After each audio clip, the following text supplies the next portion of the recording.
Welcome to Global Dispatches, a podcast for the international affairs, foreign policy, global development communities, and anyone interested in a deeper understanding of the world today. I'm your host, Mark Leon Goldberg, editor of UN Dispatch. Enjoy the show. In the early morning hours of Wednesday, July 7th, the president of Haiti, Jovenal Moise, was assassinated by assailants who attacked his home. There is a great deal we do not know about this apparently very well-coordinated attack. And at the time of recording, it is also unclear who exactly is leading the Haitian government. Constitutionally, the head of Haiti's Supreme Court would succeed the president, but the leader of the Supreme Court died of COVID-19 last week. The acting Prime Minister, Claude Joseph, has assumed control, though he was to be replaced by a new Prime Minister that the now deceased president appointed earlier in the week. Needless to say, the political future of Haiti is extremely uncertain right now, which compounds an already perilous security and humanitarian situation. On the line to help better understand the context in which this assassination occurred is journalist Jonathan Myerson Katz. He served as the Haiti correspondent for the Associated Press and is the author of the book The Big Truck That Went By: How the World Came to Save Haiti and Left Behind a Disaster. His new book, out in January, is Gangsters of Capitalism: Smedley Butler, the Marines, and the Making and Breaking of America's Empire. We kick off discussing what we know so far about this assassination, and then have a longer conversation about Haiti's recent, tumultuous political history. Our conversation is obviously pegged to a very current event. The future is uncertain, but this episode should give you the context you need to better understand events as they unfold in the coming days and months. Needless to say, this episode came together at the last moment. Thank you so much to Jonathan Myerson Katz for being available to chat. I subscribed to his Substack, and you should too. I'll post a link to it in the show notes. And now here is my conversation with journalist and author Jonathan Myerson Katz. It seems that a group of extremely well-armed individuals, probably paramilitaries or possibly professional soldiers for hire of some kind, broke into his house in the suburbs above Port-au-Prince in the middle of the night and killed him. And as of the moment that we're recording this, his wife, the First Lady of Haiti, was shot, but still appears to be living. And that's about all we know. I mean, there's a little bit of witness information. People reported hearing a lot of shooting. There are these very kind of vague reports that perhaps these guys might have introduced themselves on a loudspeaker as being from the DEA or something along those lines, but there's no real reason to believe that they really actually were. So we, at this point, we just don't know. We don't know who they were or what they wanted or what the next steps are going to be. And the government said that they were speaking Spanish. Like, what's the significance of the government saying that? I mean, again, it's like either they have information that they were speaking Spanish or they're trying to throw some kind of red herring. I mean, obviously, the first thing that my mind goes to is, Haiti shares the island of Hispaniola with a Spanish-speaking country, the Dominican Republic. I don't think that I haven't read anybody that they were trying to like lay blame at their neighbor's feet, or maybe just like hint that, suggest that this is like some foreign operation. Yeah. I mean, that's what is meant there is by talking about speaking English or speaking Spanish. What they're trying to say is that they weren't Haitian, which of course who knows. And there are plenty of Haitians who speak excellent English and Spanish, so that doesn't necessarily mean anything. the details of what exactly transpired may emerge more clearly in the coming days and weeks. Who knows? I mean, it does appear, though, as you said, that this was a commando style operation. These were highly trained individuals, it seems, who pulled off this audacious assassination. I'm interested to learn from you, to have you help maybe set the context in Haiti in which this audacious event occurred. First, who was Jovenel Moise, and how did he come to power? So Moise was kind of a cipher. The story of his presidency really begins with the presidency of his predecessor, Michel Martelly. So in 2010, there was a catastrophic earthquake, the deadliest ever recorded in the Western Hemisphere. And that earthquake took place in January of 2010. And later that year, there was a presidential election scheduled. It was sort of pushed forward despite the fact that the country wasn't really ready to hold one. There was, significant damage to polling places, and a significant portion of the voter rolls were under the rubble. But really, at the pressure of what's broadly known as the international community, and in Haiti especially, generally means the United States, that election was held. And the first round results that came out of that, the way it operated, there were multiple candidates, and then the top two were supposed to go to a runoff. And when the first round results were announced, the then president's basically the candidate of his party, Jude Celestin, was in first place, and another candidate named Mirla Manigat was in second. And essentially, the international community, but again, specifically the United States, actually specifically Hillary Clinton, who at the time was Secretary of State, came to Port-au-Prince and said, no, we think these are bad results. You have to do them over, and basically take Celestin out of the top two and insert Michel Martelly. And Michel Martelly was a pop star. He was a guy, his professional nickname was Sweet Mickey. He had ties to, ex Duvalier-Rice, basically partisans of the ousted former dictator Jean-Claude Duvalier, who was ousted in 1986, and as well as people who had helped overthrow Aristide both times that he was overthrown. And he was a populist. He was, definitely a man of the right, with very strong ties to, the U.S. and the international business community.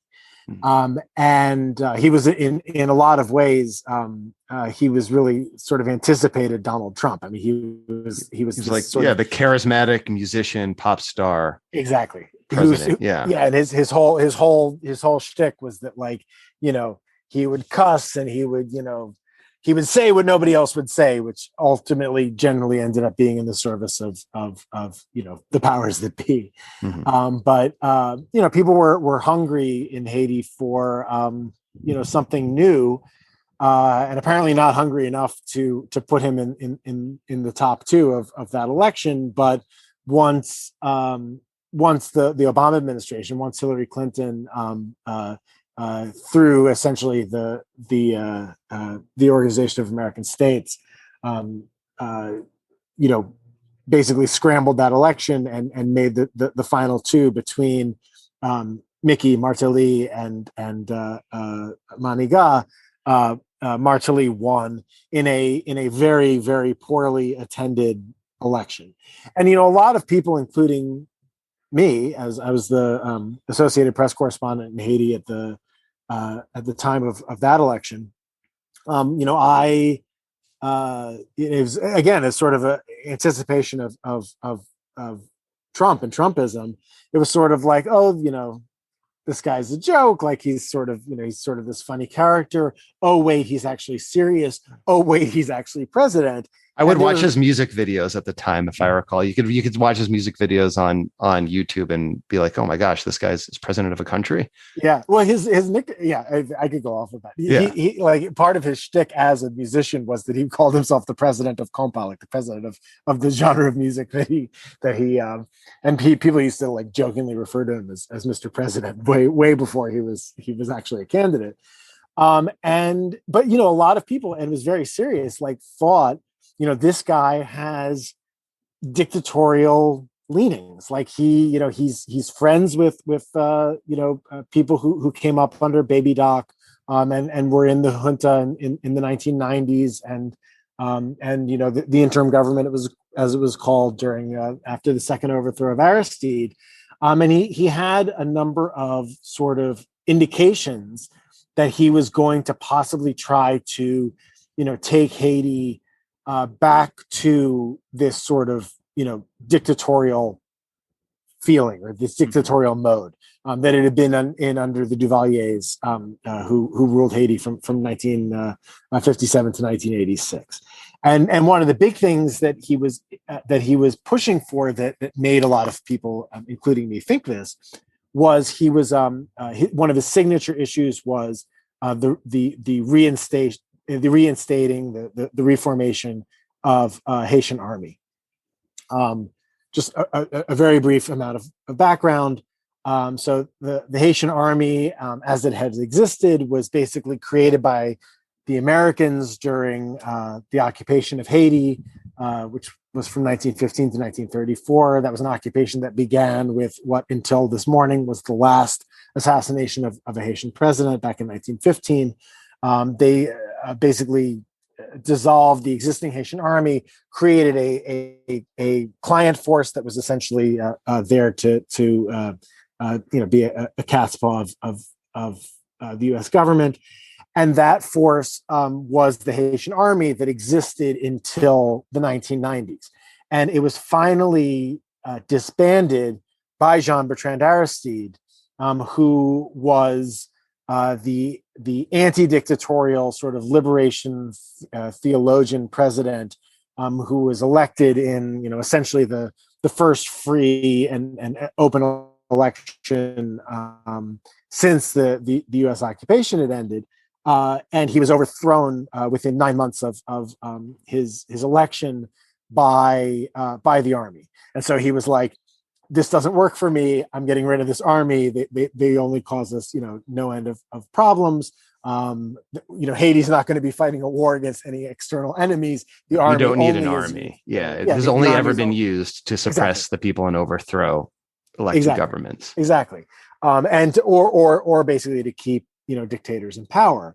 And so Aristide, who was, again, not again, but just on a side note, not a leader without problems and corruption of his own, but he made this move when he was reinstated in 1994, thanks to a U.S. invasion ordered by Bill Clinton, to disband the Haitian army. So when Martelly, as he was running for president in 2010, and then once he became president in 2011, the fact that he was making reforming the Haitian army a signature issue, it was a signal that part of his intent as president was to use this force either to keep himself in power or repress dissent or all of the above. So and you're saying, well, are you saying that this impulse could also be seen in the now deceased President Jovenal Moise? Yes. So what happens is Haitian presidential terms under the Constitution in 1987 are 5 years, and to muted surprise, Martelly kind of fooled around with the election for his successor, and there were some delays, but he ultimately left office, and he left office with his appointed successor, the guy that he had handpicked to succeed him, Jovenel Moise, ready to assume the presidency. And so when I said at the beginning that he was a cipher, Moise, no one knew anything about this guy. Haitians didn't know who he was. He had actually he ran in this 2016 I guess 2017 election under the nickname Neg Banan, Banana Man, or really the Plantain Man, because he operated this for a couple of years. He was like sort of an import export guy, and he had this program to export plantains. And so the posters for him around the country in 2016, 2017, it was just sort of like his face. It was bright hot pink because that was the color of Sweet Mickey's party, and Neg Banan, like Banana Man, because that's all anybody knew about him. And again, there was almost certainly some fooling around, let's say, in that election, and very, very low participation. So how did he? So after having become president in 2017, after having been the handpicked successor of Michel Martelly, how did he govern? What did he do as president, or what didn't he do? Well, so this was sort of the surprise. I mean, at least to me, right? As a longtime Haiti watcher, I guess you could say, is that he ended up doing the things that a lot of us had been afraid that Martelly was going to do in terms of repression. And again, it was really weird because he was this, he was this cipher. He was this guy who seemed to just sort of be kind of a post-Martelly caretaker who was basically, given the nomination of Martelly's party, it seemed, on the basis of some kind of handshake agreement to basically, not prosecute Martelly for any kind of corruption that he had engaged in during his presidency. But then once Moise is president, he ends up doing the thing. Like he ends up forming and creating this army, cracking down on dissent, canceling elections, essentially, ruling by decree, which is something that many Haitian presidents have done since the 1987 election. And we could talk about sort of the legal reasons why that is the case, but suffice it to say that's what he did. It seems, I mean, there were assassinations of his political opponents. Again, it's been very difficult to put this at his doorstep. There's to the best of my knowledge, there's no signed orders of with his name at the bottom, that said go take these people out. But Moise's opponents kept disappearing. And journalists too, as well. Yes. Just a couple days ago, I mean, there have been a number of attacks on journalists, and just a couple days ago, a journalist and a human rights worker, a human rights advocate, were assassinated in a spectacularly bloody attack. And the big thing that Moise did that went way beyond anything that Martelly had done, and frankly, anything that any president really since Papadoc, Francois Duvalier, had done, was that he overstayed the end of his term. Constitutionally, his term was supposed to end. It ended in February 2021.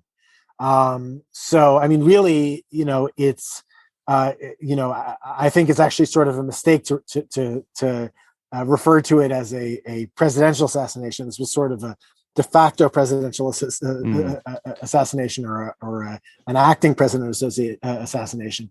The Haitian Constitution is it's pretty clear. It's a 5-year term.